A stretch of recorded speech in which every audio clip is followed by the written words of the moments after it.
Real Housewives of Potomac drama, Fresh Prince of Bel-Air is making a comeback, and Nick Cannon is Jewish? Wait. All of this and more on a new episode of Gossip with Cutie.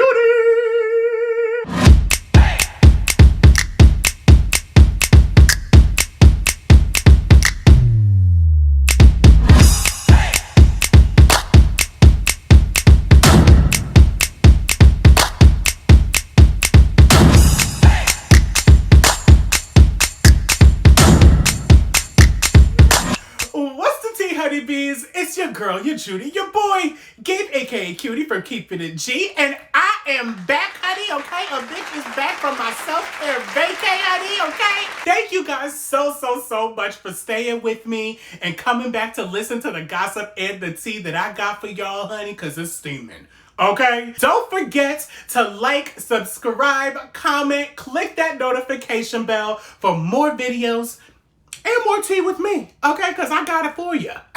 Congrats to Real Housewives of Atlanta star Kandi Burruss, who's actually going to have a whole class taught in Georgia State University about her life. I didn't even know her life was that interesting. That is funny. So it's actually been reported that GSU School of Law released a statement with them stating that they will be adding the new class after they had a successful run in the fall with teaching the rapper Ludacris, okay? So professor of the class, Mo Ivory, states that she chose Kandi because she has an amazing career which spans in every aspect of entertainment industry, such as music, television, live performance, to licensing, apparel, and so much more. Now, when you put it like that, you know, that makes a little bit more sense as to why she's a subject of conversation, because at first, I'm like, why the hell they choosing Kandi? Listen, I love the fact that we're adding new prominent African Americans into our history and school curriculum for the kids, so the kids can learn more about the growth of businesses, especially from the people of our own skin, okay? All our lives, I feel like that we learned about people like the people's Bill Gates, the people's Steve Jobs, Thomas Jefferson. What's that one motherfucker's name that created the light bulb? See, I don't even remember his name because I really wasn't paying attention. But we never discuss people such as Reginald Lewis, who was the first richest black African-American man in the 80s, or Alonzo Herndon, who was the founder of Atlanta Life and Atlanta's first black billionaire. We got to have all aspects in these classes so that people can know that we all can do it just like they can. More congrats are in order to the Tucker Squad as they opened up yet another restaurant, y'all, in Atlanta called Blaze, named after their new addition baby, Blaze Tucker. So Todd actually posted this on his IG with the excitement of the restaurant, and then he states that many people have actually wondered why there isn't a black restaurant where they reside in the Southwest ATL area. Well, listen, honey, they did it, the Tuckers did it, and there is now, okay?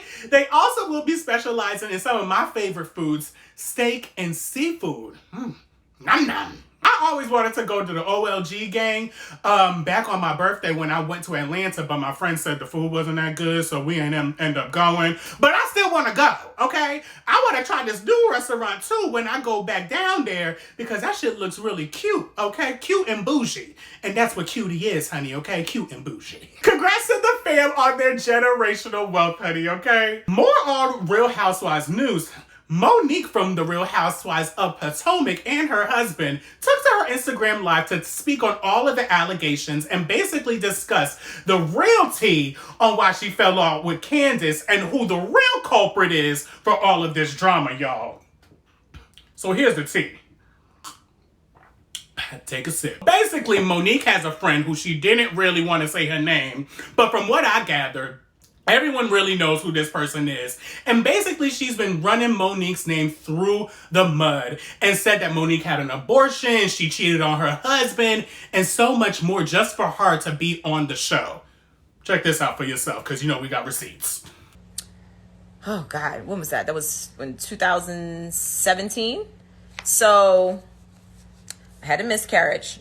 This is what she says on one of her posts. She says, when people have abortions and call it a miscarriage, Yeah, you miscarried your legs, one in front of the other, all the way to the slaughterhouse. She sent this message to one of the producers. Then she apologizes and says, I'm sorry, I was having a moment. When he finally responds, he's like, what the F? I'm in complete shock. She said Monique has adapted a reputation amongst her friends that if you can't do something for her, you're disposable. Not cool. I've wished nothing but the best for her. He said, that doesn't even sound like her. She loves you. She's been distant for a while unless she's filming. You know what? You never really know a person till they get a little coin. But me, honey, I was all frauds. That miscarriage BS she's parading around is some publicity BS. That girl didn't even want that baby. I think she had an abortion. It's actually kind of pissing me off. And he said, oh my God, no way. Monique seemed so genuinely upset about that. No, babe, ask for receipt. Oh, shoot, my phone started.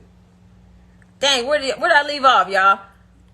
No, I just started dimming out. Oh, okay. I think they got that part. Okay, so he said, oh my God, no way. Monique seemed to be genuinely upset about that. No, babe, ask for receipts. I bet she won't and can't give you any. So she's telling my producer to ask for receipts that I had a miscarriage. I guess my husband witnessing the actual miscarriage wasn't enough of a receipt, and me having to go to the doctor wasn't enough of a receipt. So that's where it started. You gotta watch who you around, child, okay? They be the ones that stab you in the back. Medea said it. Gotta watch. You gotta watch. How did Shorty get in touch with production? How'd she get their number? Can I get their number? The ex-friend actually moves on to spreading more rumors to the cast once she realized that the producers weren't really believing her. And of course, Candice talks to her for 2 hours with her messy ass. To cast members, I don't know how she got Candice's number, but she sends Candice a text message and basically says, can you pass my number on to Charisse? She wanted Charisse's number because she knew me and Charisse had fallen out. So I guess she thought that would be her easy in. Also, she knew that Charisse was trying to get back on the show. So she's trying to team up with Charisse. She reaches out to Candice and she's talking all this stuff to Candice. And she's like, you know, she wants to talk to her on the phone. Candice then proceeds to talk to her on the phone for 2 hours as she rants and starts saying whatever it is that she's saying. Later on down the line, once she finds out that I was pregnant, she then starts saying that I was cheating on Chris and that the baby wasn't Chris's. All of this while I'm having a high-risk pregnancy. I had to stop working out because I almost lost my baby. Chase, I almost lost him at 8 weeks pregnant. And prior to Andy's baby shower, I was pregnant. The rumors were circulating from Gigi, the former friend. I just said her name. I didn't even want to say her name. It's like demonic saying her name. Okay, former friend goes to Charisse. Then she ends up gathering up whatever little circle. Charisse starts spreading the message to the whole group. Candice knew about all of this because she asked her for Charisse's number, and she gave it to her. So the fact that she didn't understand how me and Charisse weren't clicking is absolute BS. I want to know who this person is now, low-key, okay? Now, we know why Monique and Charisse got into their little scuffle and why they not cool because of this Gigi person. Damn, all these beefs with people in the cast over a chick that's not in the cast? Are we even going to see her this season? When you spread vicious lies and vicious rumors about people's families and abortions and shit, that's super low, honey, okay? Monique, to me, she doesn't even portray as the person to be the type to even do these things. And this woman is saying that she does. Listen, I mean, now Giselle, she always has been known to be messy, so it's really no surprise to me that she's out here spreading these lies. But damn, this far though? And now that I see this, I mean, I would have dragged Candice's ass too, honey. Okay, I would have dragged that bitch too for talking shit about my man and my damn family. Bitch, you get it popped, okay? And then I probably am going to meditate afterwards, okay? You know, because, you know, I'm trying to be all zen. But I can't wait for more drama to unfold, honey. Looks like that we're going to be having another reboot of a show that's actually going to be worth watching, y'all. So it's been reported that a huge fan of the Fresh Prince of Bel-Air, the film director by the name of Morgan Cooper, shot a 4-minute trailer of the show called Bel-Air that was inspired by the 90s show back in March 2019. It's actually been circulating around social media for about that year, and fans been wondering if this show is actually real. Well, Y'all, it turns out that Will Smith's production studio, Westbrook Studio, is now shopping around to stream companies such as HBO Max, Netflix, Hulu to actually have the show come on. So the concept of the show will be kind of original to the original 90s show with a little twist, with the real reason why Will left Philly to go to Bel-Air to live with his uncle and aunt, along with issues that we deal with as black men. Check some of these clips out, y'all. It's amazing.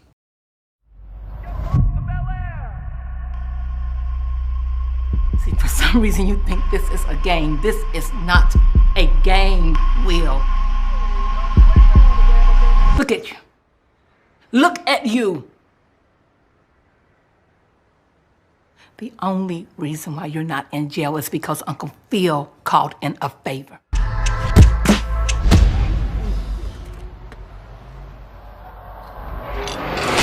You throw this? You stupid.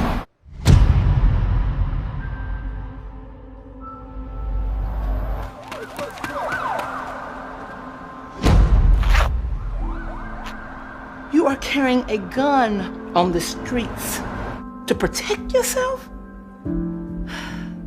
I've done my best, Will. But it's time for a change.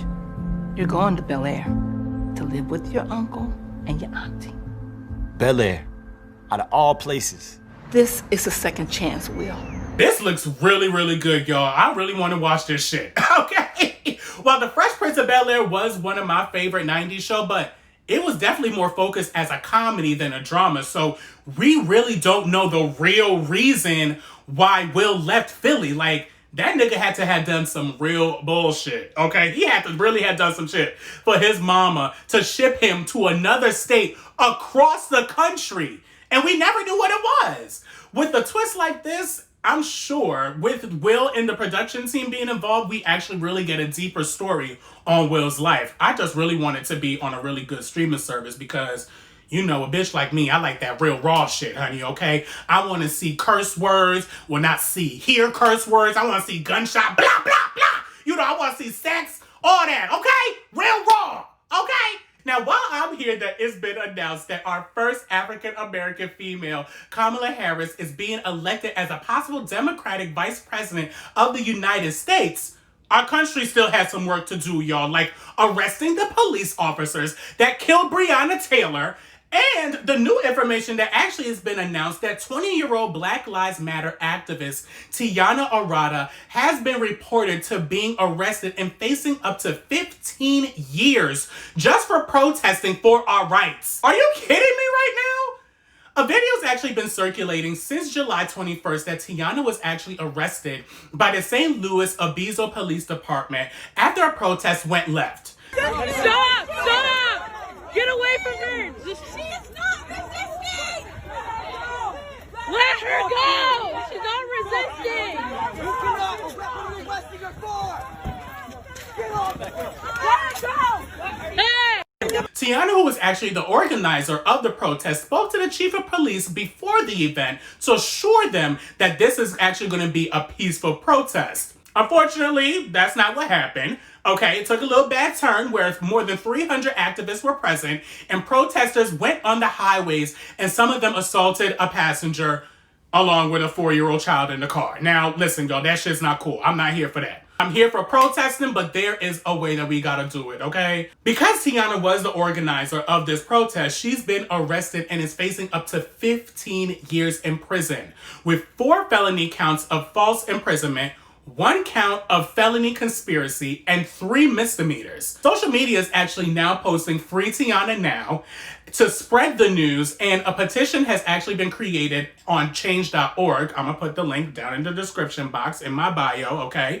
So we can all sign it to get this innocent woman out of prison, y'all. Like, stories like this really get me in a mood because y'all are so quick to arrest people that are fighting for what we believe in and our rights and what's right in general, period. But yet, there are these folks out here living their lives, going on vacation, getting engaged, and with families, and people are still mourning like Breonna Taylor. Like, what the fuck? Granted, not right for people to be destroying specific buildings and hurting regular bystanders. Not right at all during these protests. But have they even been arrested? Tiana is being arrested for something that she didn't even do. I'm trying to tell y'all, we gotta speak up and speak out and continuously do it. Because honestly, with these stories, I'm really gonna try to educate myself a little bit more on politics and our rights. Because in order for us to want change, we kind of have to know what the fuck we talking about and on what we want to be changed in our country. Because again, like I say all the time, we are not with the shits. Okay? Period.